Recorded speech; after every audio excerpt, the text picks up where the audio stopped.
We're women of faith with wisdom and grit, still figuring things out and laughing through it. Dating, healing, finding our niche. We're emotionally available-ish.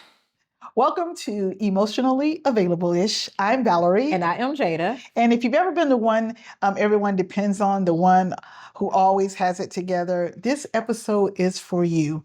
Today we're talking about the hidden cost of always being the strong one. You know, when did you realize, Jada, you had become the strong one? Oh my God. Val, I think I realized this at a younger age, but the older I get, I realize now I think I have become the strong one. More so in my family side.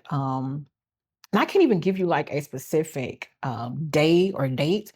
It's just been kind of like a moment in time. I realized that I have become the strong one. Yeah, for me, I think I've always been the strong one. I'm the oldest out of my siblings. I was always a rebel at home. So, you know, the oldest always got to break the rules for the younger ones to come along. But I think because I'm so firm, I think a lot of people think I'm so strong, and I'm strong all the time. Yes. So a lot of people do depend on me. A lot of people do call me. I'm always encouraging people. Even when I'm going through and nobody knows it. So I think it's just been something. I don't know if I chose it or if it was life forced on me, but I've been known to be the strong one in my family. Okay. Why do you think so many women feel like they always have to hold everything together? Whew, girl. You know, family expectations, ministry, just being a mom, especially at work, relationships, you can't be emotional in those areas, especially with family expectations, Like even when I walked through my divorce, I had to be the strong one. I couldn't let my children see me breaking down constantly. I did that in private. I agree. And then with motherhood, being a mom, you want your kids to always see the best of you and not see the vulnerable side of you. Exactly. And then work and relationships, of course, you always have to be the strong one because you can't make emotional decisions. Yes.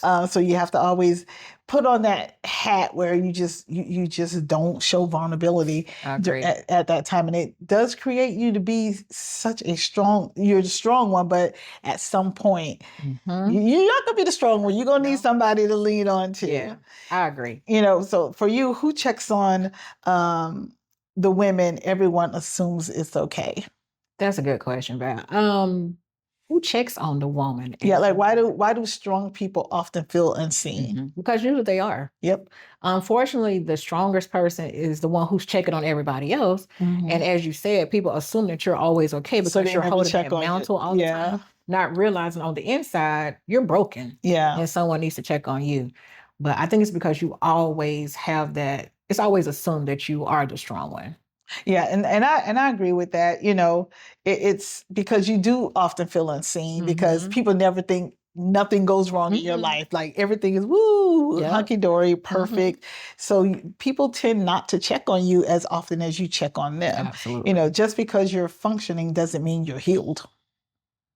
Wow. And a lot That's of strong really women, and a lot of strong women are in mistaken survival for healing. Just because you're surviving a situation doesn't necessarily mean that you're healing from that situation or that you're healed. You're just status quo. You know what to say, what to do, and to keep going, and because you don't want that vulnerability to show up. I agree. You become very robotic. Yes, you become very like robotic. a robot, and you're no longer even concerned about yourself. That is true. You literally just live, and whatever button is pressed, that's the road that you take. Absolutely. And that's why it's so hard to ask for help. God, yeah. Fear of looking weak. You don't want to feel like a burden. That's my biggest thing. I keep everything in because I don't ever want to feel like a burden to somebody. Me too. And also feeling like no one will show up. You ask for help and then no one shows up. That's a hard thing too. So it kind of makes it...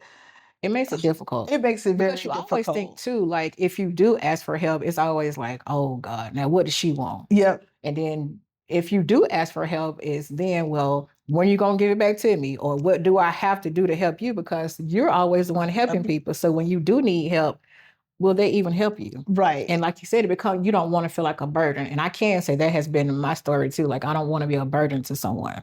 Yeah, I definitely understand it. So have you ever pushed anyone away because you were used to carrying everything alone? Yes, I have. Because at some point we do have to start thinking about self-protection. Yeah. Like at some point you do have to start thinking about, what about me? Yeah. But yes, I have pushed some people away because at some point I realized I was carrying way too much. Kind of like how you talked about in a previous episode where you were carrying these walls. Yeah. And what happened? Those walls eventually start cracking. And that's what happens. We eventually start cracking if we do not allow that breakage. I agree. I definitely agree with that. It's like, when you think about it, what's the difference between resilient and emotionally unavailable?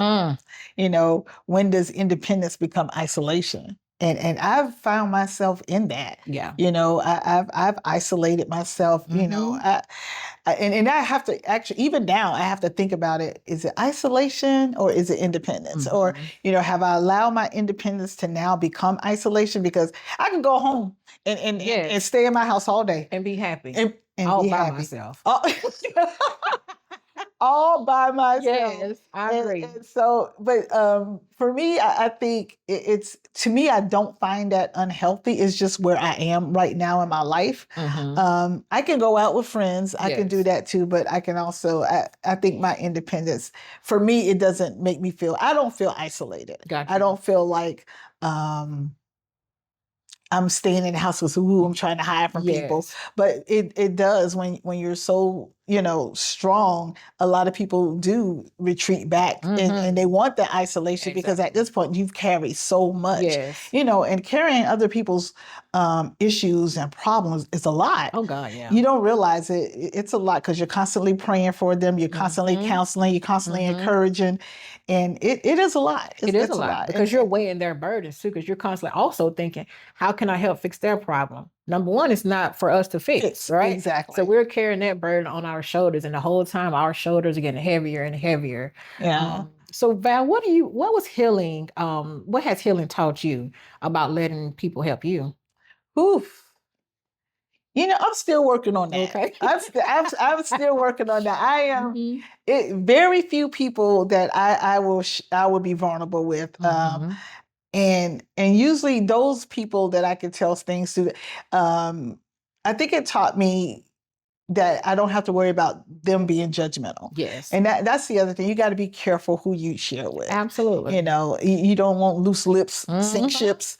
So, you have to be careful who you're vulnerable with. Somebody that actually has your back, has your best interest. They don't, decisions you made or choices you've done, they don't judge you. Exactly. They be like, well, that you weren't right, but give you the honest opinion. And I think, being healed also teaches you that, because then you don't take with the feedback as criticism. You don't take it personally because they have your best interests at heart. In Galatians 6:2, it always tells us carry each other's burden, and in this way you will fulfill the law of Christ. So Jada, tell us how God intended for never intended for us. Well, it talks about how God never intended for us to carry every burden alone.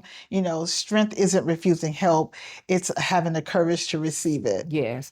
And I will say, going back to your walls, you've done a great job about dropping your walls. Thank you. Because you did have some strong concrete.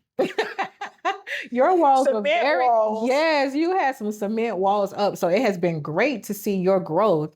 And like I've said before, you are one of few people that, for one, I trust. Thank you. And number two, you are one of the most fairest people I've ever met. It doesn't matter who you are, friend, non-friend, associate. You will tell someone, hey, you probably should apologize for this, or no, they were wrong, or you were wrong. So I give you kudos for that, because not everybody can do that.